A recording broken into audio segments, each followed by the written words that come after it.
எவ்வளவு கேவலமான ஒரு ஆட்சி அதிகாரத்தை நடத்திக்கிட்டு எந்த சிக்கல்லையாவது பிரச்சனையாவது இப்படி பண்ணிருக்கா?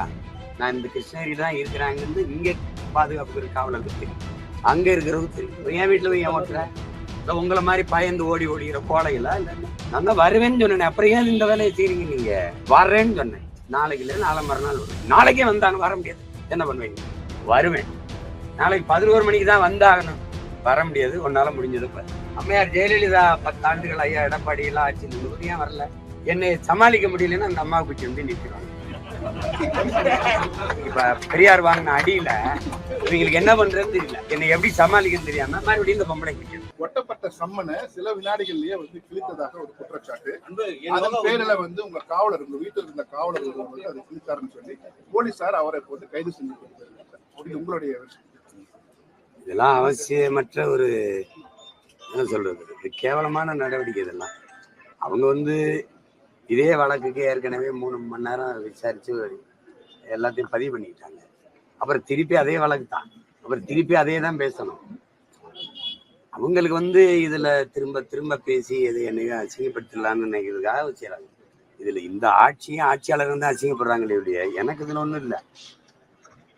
நீ இவ்வளவு தீவிரம் கண்டிருந்தீங்க அந்த அண்ணா பல்கலைக்கழகத்துல அந்த பொள்ளாச்சி பாலியல் வன்கொடுமையில நடந்த இந்த பாலியல் இதெல்லாம் இவ்வளவு தீவிரம் காட்டுறீங்க.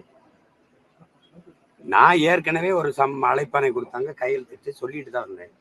இதற்கு திட்டமிட்டேன், வர முடியாது, வந்த உடனே வாரேன். எனக்கு வேற நாட்டுக்கு போய் தலைவராக முடியாது, உங்களுக்கு தெரியும். கடை வச்சுட்டு தினந்தோறும் உங்களை சந்திச்சுக்கிட்டு இருக்கேன். இதுல இவ்வளவு விரட்ட வேண்டிய அவசியம் என்ன இருக்குது? இந்த அரசு இது மாதிரி வேற எதுலையாவது நடவடிக்கை எடுத்திருக்குதான்னு நீங்க பாருங்க. எவ்வளவு கேவலமான ஒரு ஆட்சி அதிகாரத்தை நடத்திக்கிட்டு எந்த சிக்கல்லையாவது பிரச்சனையாவது இப்படி பண்ணிருக்கா? வர்றேன்னு சொல்லிட்டேன். என் வீட்டுல என் மனைவி, என் பிள்ளைகள்லாம் இருக்காங்க. அவ்வளவு பேர் வேலை செய்யறவங்க. நான் இந்த கிருஷ்ணகிரியில தான் இருக்கிறாங்கன்னு இங்க பாதுகாப்பு காவலருக்கு தெரியும், அங்க இருக்கிறவங்க தெரியும். என் வீட்டுல போய் ஏன் ஓட்டுற? சேட்டை நீங்க ஒட்டிட்டு போன பிறகு என் வீட்டு கதவுல இருக்கிறது அங்கே வேலை என் தம்பி ஒருத்தர் கிழிச்சுப்பாரு. அதுல என்ன பிரச்சனை? நீங்க இது ஒண்ணு, நான் தான் வருவேன்னா வருவேன்ல.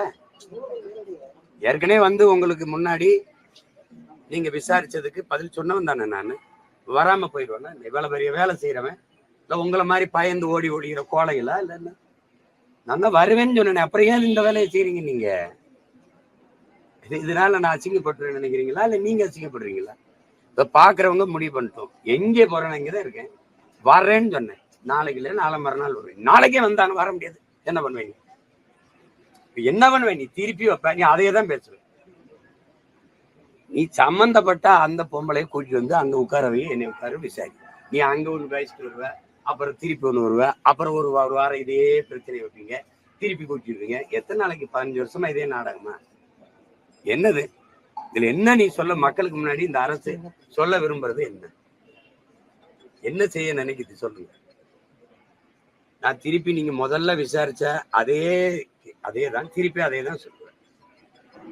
விசாரிக்கவே இல்லை, நீங்களே முடிவு பண்ணிக்கிட்டீங்க இதுதான் நடந்திருக்குது, இது போயிருக்குது.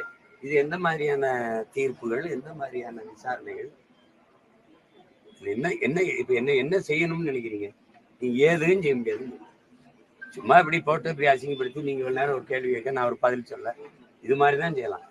இதுக்கெல்லாம் அஞ்சுறவனும் இதுக்கெல்லாம் இதுக்கு என்ன சொல்றது, இதுக்கு பயந்து ஓடுற அளவு நான் கிடையாது. வருவேன். நாளைக்கு 11 மணிக்கு தான் வந்தாகணும். வர முடியாது. ஒன்னால முடிஞ்சது. குறிப்பா இந்த வழக்கு நீண்ட காலமா நடக்கக்கூடிய வழக்கு. ஒண்ணு வழக்கு இல்லைங்க, வழக்க நான் தான் போட்டேன். வச்சிருங்க, வழக்கு இல்லது. சும்மா அவ்வப்போது அவதூறா ஒரு புகார். அந்த அம்மா திமுக ஆட்சிக்கு வரும்போது வரும். அம்மையார் ஜெயலலிதா 10 ஆண்டுகள், ஐயா எடப்பாடி எல்லாம் ஆட்சியில் இருந்தபோது ஏன் வரல? இவங்க வரும்போது வருவாங்க. குறிப்பா தேர்தல் வரும்போது வரும். என்னை சமாளிக்க முடியலன்னா அந்த அம்மா குச்சி வந்து நிறுத்திடுவாங்க.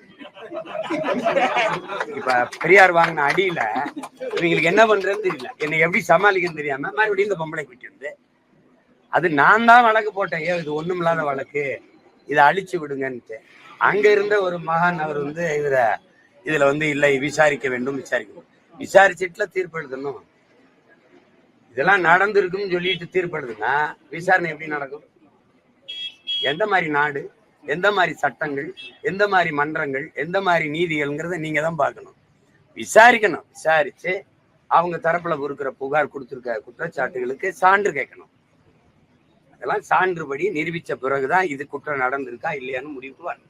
நீங்கள் அது எதுவுமே செய்யாமல் நினைக்கும் போதெல்லாம் அந்த பொம்பளை கூட்டி வர வேண்டியது இது பண்ணது என்னை சமாளிக்க முடியலன்னா இப்படி ஒரு நாடகத்தை போட வேண்டியது. நானும் இந்த நாடகத்தை பார்க்கத்தான் போகிறேன். இது என்ன நடக்குதுன்னு பார்க்கத்தான் போகிறேன். நீங்களும் பார்க்கத்தான். நாளைக்கு தருமபுரியில் கலந்தாய்வு. நான் வருவேன். அந்த வளசரவாக்கம் காவல் நிலையம் அங்கதானே இருக்கும். நான் இங்கதானே இருப்பேன். என்ன அவசரம்? அவசரம் நீ வந்தது வர முடியாது. என்ன பண்ணுவேன் பண்ணி